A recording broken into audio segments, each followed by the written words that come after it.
Oblong yung gulong oh, dito sa hulihan oh. Kaya tama lang magdahan-dahan si Insan. Sabihan nga natin. Tabi mo muna, parang matatanggal yung gulong eh. Kailangan natin ng ano, panghigpit. Oh, tanggal na oh. Nakita ko gumigewang-gewang na gano'n eh. Wala yung pangtanggal ng ano, gulong. Wala puntos yan. Wala ito eh. Vice grip. Bibili muna ako ng vice grip doon. Hintayin nyo muna kami. Kapatid, magandang hapon po sa inyong lahat. Ngayon, nandito ako sa Taytay. Ano bang lugar ng Taytay to, Patrick? Barangay San Juan, sir. Barangay San Juan. Ako kasi nagka-problema doon sa isang adventure na ginagawa namin. Medyo nagtagal na rin sa akin. After namin na ma-general overhaul yung engine, nahihirapan na kaming mag-start. Hindi talaga mapa-start ng dire-diretso. May palya. Hanggang sa nabubungi na yung ring gear nung flywheel. So ang ginawa ko, nagpalit ako ng starter kaso walang makuha talaga nung starter na nakakabit niya. Yung ano. Iba talaga yung starter. So kumuha ko kay Miss Rupa Rosario, kumuha ko kay Ariel Sonorio ng starter, nakadalawa ko, ikinakabit namin, talagang pumapalya bro. So siyempre, kailangan pag-isipan kung ano yung problema. Kumuha ngayon ako ng flywheel kay Miss Rupa Rosario. Miss Rupa, no? Pati si Steve. Isang set na. Isang set na. Pinadala ko yung luma kasi nga yun yung sample. No? Isang set ng flywheel na ganun. Pinadala ngayon sa akin yung flywheel. Galing din do yun sa adventure. Ikinabit namin, ganun pa rin. So ngayon nagagalit na sa akin yung may-ari kasi siyempre pina-overhaul sa'yo tapos hindi mo mapagana ng maayos. Umi-start siya, isalyada mo. I-start siya. Pero pag yung sa starter mo nga i-start, ayaw niya mag-start. Wala na, indulto na ako.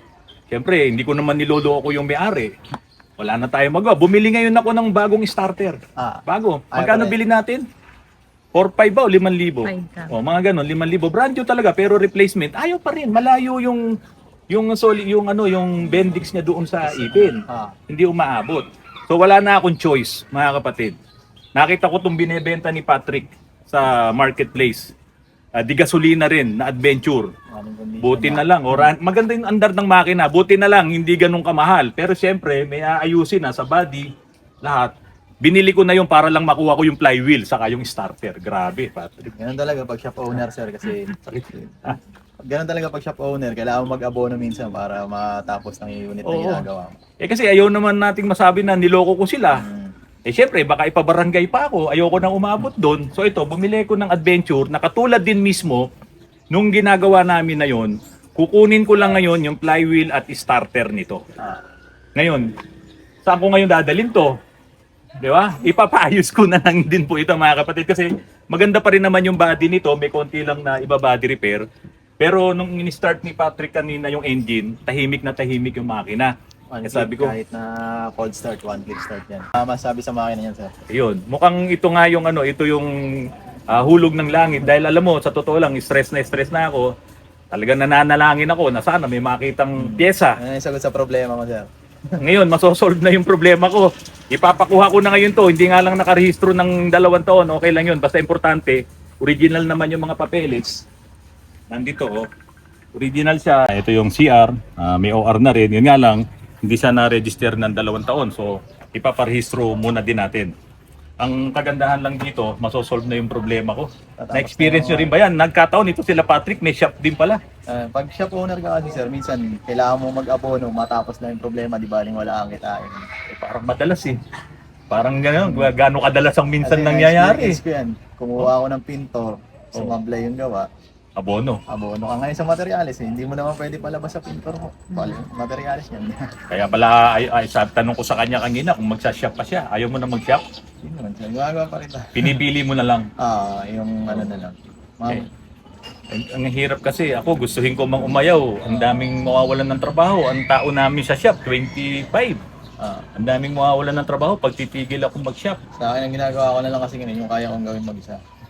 Hindi Yung- na ako kumukuha ng hindi mga ka old nakukuha model tao. kasi pag old model, maraming manpower yung kailangan mo dyan. Oo. May lalatero, may ano. O, pati latero. Naglalatero ka rin ba? Minor lang. Minor lang. May mga kakatay na hindi na kaya. Ayun. Tulad nito. May mga ilalatero kaya pa yan. tayo dito.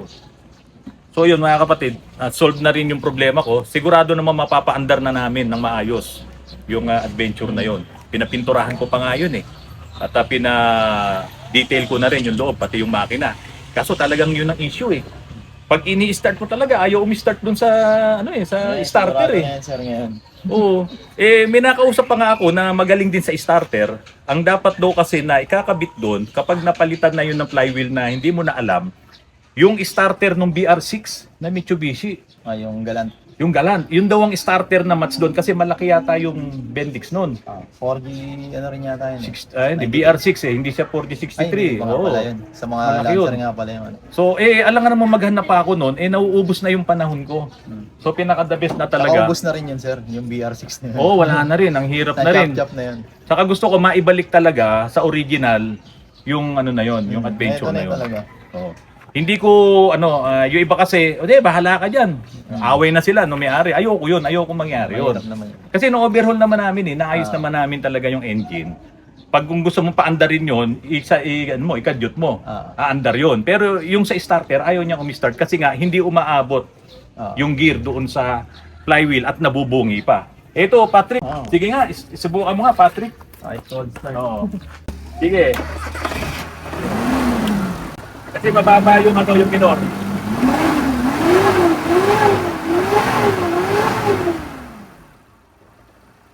So yun mga kapatid. Solve na kami ni Patrick dito. Dito tayo Patrick. Kasi maingay eh. Yun nga lang, cheque dala ko. Ayaw ni Patrick ng cheque. Oo, pasa cheque. Kailangan damputin na unit mamaya. Hindi na Ayun, oo. So ngayon, pinapunta ko na si Weng dito. May dala ng cash. Tapos mayroong dala din si Mrs. na cash para combine natin yung cash na yun at mababayaran din kita ng cash. Yan, pirmahan na muna kami ni Patrick. Parang nasa lugar ako ni Boy Bulwa. Kilala mo ba yun? Maganda circulation yun, sir. Maganda circulation. Hindi ko na tinry kasi adventure din to eh.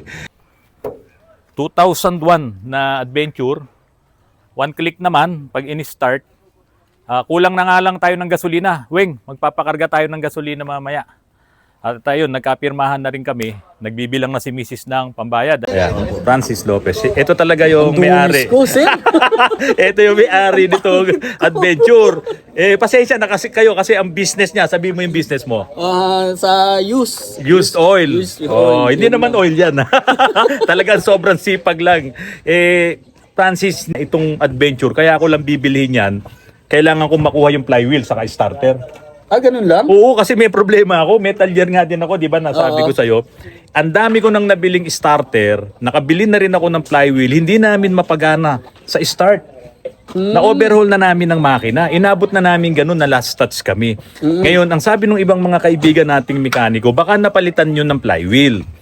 Kasi yung unang starter na nasira, yung sa kanya talaga, hindi makamatch yung ibang binibili naming starter. Hindi yun, yung ginagawa namin. Ay, yung ginagawa. Pero Oo. ito, all stock na rin Kaya ito, talaga to. kaya nga, ito, para lang tapos yung problema ko, doon sa ginagawa naming adventure na yun, binili ko na tong sasakyan mo. Oo, kasi ayoko naman mapagbintangan na niloloko ko yung may-ari. Hindi po to si Boy AC. Hindi. Yung obra sa amin si Boy AC. Hindi. Nakakahiya naman na sasabihin, marami magko-comment sa inyo ngayon. Mahina pala kayo eh. Hindi nyo pala kaya yung problema eh. Sa totoo lang, aminin ko na, dito sa problema na to, mahina kami. Kasi hindi mo alam yung original eh. Bumili na rin ako ng flywheel, pinasample ko yung flywheel kasi nga bungi-bungi na yung ring gear. Ganun din ang ibinigay. Ganun din yung problema. So para matapos yung problema ko, binili ko yung adventure nitong si Francis. May nakausap din ako magaling gumawa ng starter. Kasi nga sabi niya, meron din daw siyang isyung ganyan na ilang taon din tumagal sa kanya pero naayos niya. Kaso wala rin. Flywheel malamang talaga ang problema. Yung flywheel, hindi Oo. tumutugma yan, sir. Pero Oo. yung unit na binigay ko kay sir, all stock talaga yan. Ngayon, si sir na lang bahala. Ito, ikutan natin. Ayan. Ayan, Ayan, All stock talaga yan. Walang binago dyan sa makina yan. At saka Talaga yan. Sa 4G63 pala, may sabi nung mga nakausap natin na nagmi-Mitsubishi, 3 klase daw ang flywheel niyan. Oo, sa 4G63. Kaya nga baka napalitan to, naka-experience tayo ng ganyang problema, baka napalitan, O yung starter din kasi, baka yung nakukuha natin, magkaiba yung pang-diesel, magkaiba yung pang-gasolina. So marami rin eh. Ngayon, naubusan na ako ng panahon, naubusan na ako ng oras. Mabuti na lang na i-post mo yan. Opo. At nabili na natin. Opo. Francis, thank you ah. Thank you, sir. Thank you.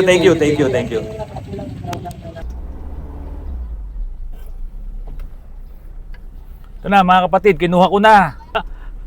So ayan. May check engine siya. Saka yung yung gasolina nakailaw na magkakarga tayo. Pero yun, may check engine siya. Hahanapin ko na lang kapag ka nasa shop na po. Ganda pa rin naman pala yung loob nito. Maayos pa pala oh. Tingnan mga kapatid oh. Maganda pa rin yung loob niya. Oh. Tapos dito. Oh, tignan mo. Nakita mo to oh. Hindi pa butas. So yun.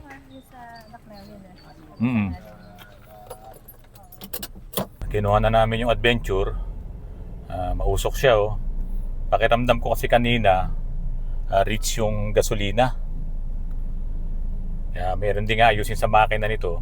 Pero ang talagang plano ko dito, kukunin ko lang yung flywheel saka starter para ma-solve na lang yung isang Adventure dun sa shop. Palabas na kami, seatbelt tayo. Dapat lang hindi mamamatayan ng makina ito si Rek kasi mahina yung baterya rin. Naku, hirap talagang bumibili ng ganitong mga segunda mano, no? Pang ano to eh, pang boy bulwak to eh. Papunta na tayo ng shop. Ayan mga kapatid, tignan nyo. Hindi lang ganong kagandahan ng pintura niya, pero running naman. At nakikita ko oblong yung gulong.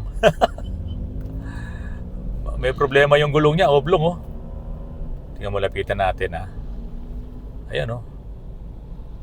Oblong yung gulong oh, dito sa hulihan oh. Oo, ayan oh. Kaya tama lang magdahan-dahan si Insan. Hindi kaya matanggal yan. Oo. Sabihan nga natin.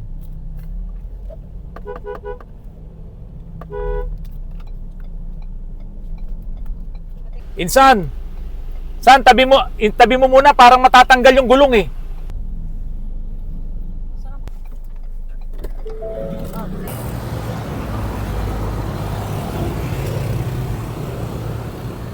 Oh, maluwag! Maluwag!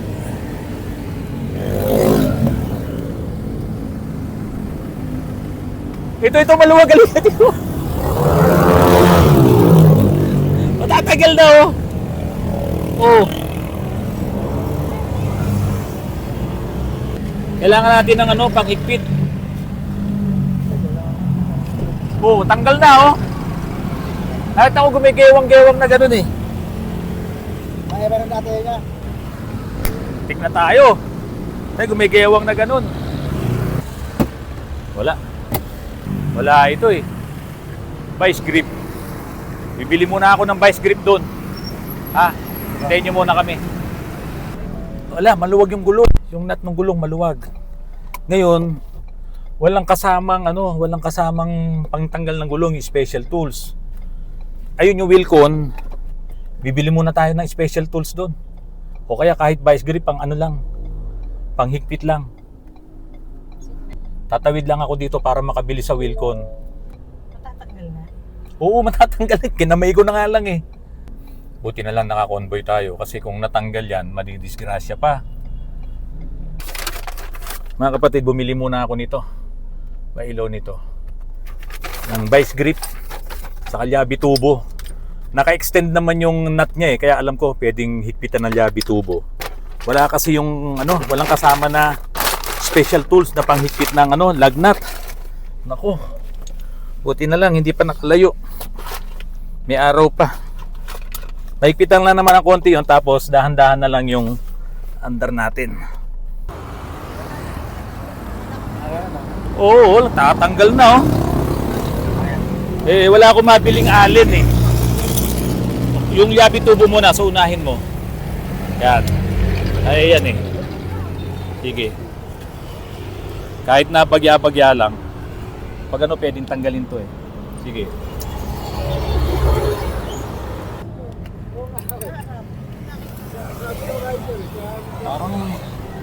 Parang hindi talaga ito yung para sa kanya eh. Kita mo.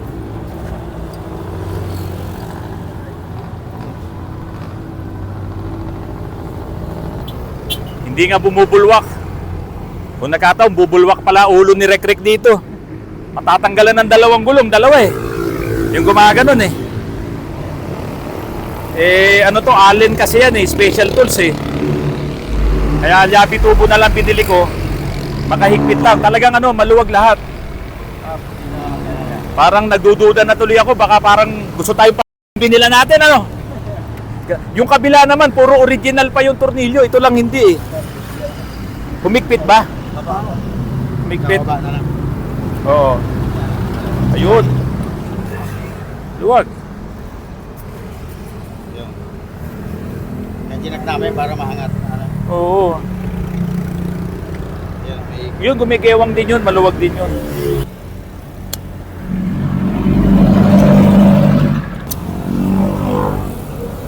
Yung gulong sa kabila, alika, tignan mo yung gulong sa kabila. Original pa lahat eh, oh. Ito, original to eh. Pinalitan lang nila nun, siguro wala yung special tools, kinamay lang. Kaya, ganito nangyari. Ay nako, mapapailing ka na lang. Kaya kayo, yung bibili kayo ng mga segunda mano sasakyan, lalo na yung mga ganitong very old na talaga. Dapat talaga may kasama kayo mekaniko. Buti na lang ako, mekaniko. Itong mga kasama ko, mekaniko. Nag-convoy kami kasi alam ko na hindi very well itong hindi kondisyon. Ayun na nga, nakita natin. Napakadelikado talaga. Pag bumili ka ng mga ganyang klaseng mga sasakyan na halos naka-stack na nga doon, napa-start mo ang engine, tahimik naman ang engine, hindi pwede talagang walang issue eh. Hindi pwedeng walang problema. Tulad nga niyan, yung mga gulong, ang luluwag, talagang buwis buhay yan. Ang sabi pa naman nung binilan ko niyan, gagamitin pang araw sana niya sa Bulacan yan. Ngayon, kung ginamit pala niya, talagang delikado. Kahit na hindi nakarehistro, gagamitin niya, yun ang sinabi niya. Pero kasi ganyan naman ang mga nagbebenta ng sasakyan eh. Kaya ang payo ko na lang, pag bibili kayo ng mga ganyang sasakyan, i-check upin nyo talaga lahat. Dahil kung ito, nabili nyo, na-disgrasya kayo, naku, malaki na namang issue to. Matindi. Kanina mausok yung tambucho niyan, ngayon wala na. Sa engine, mukhang okay naman. Mga kapatid, nakarating na rin po kami dito sa shop. Naku, medyo gumigewang-gewang pa rin naman yung gulong niya, pero mahina na lang. At ito nga, sa awa ng Diyos, nakarating na tayo dito. Salamat sa inyo sa pagsama nyo po sa akin mula doon sa binilhan ko sa Taytay. Hanggang sa makarating kami dito sa shop, bibigyan ko na lang po kayo ng update dito sa problema ni Autoran. Sana po masolusyonan na to para wala na rin po tayong ibang iniisip pa. Magandang gabi, maraming salamat po sa inyong lahat.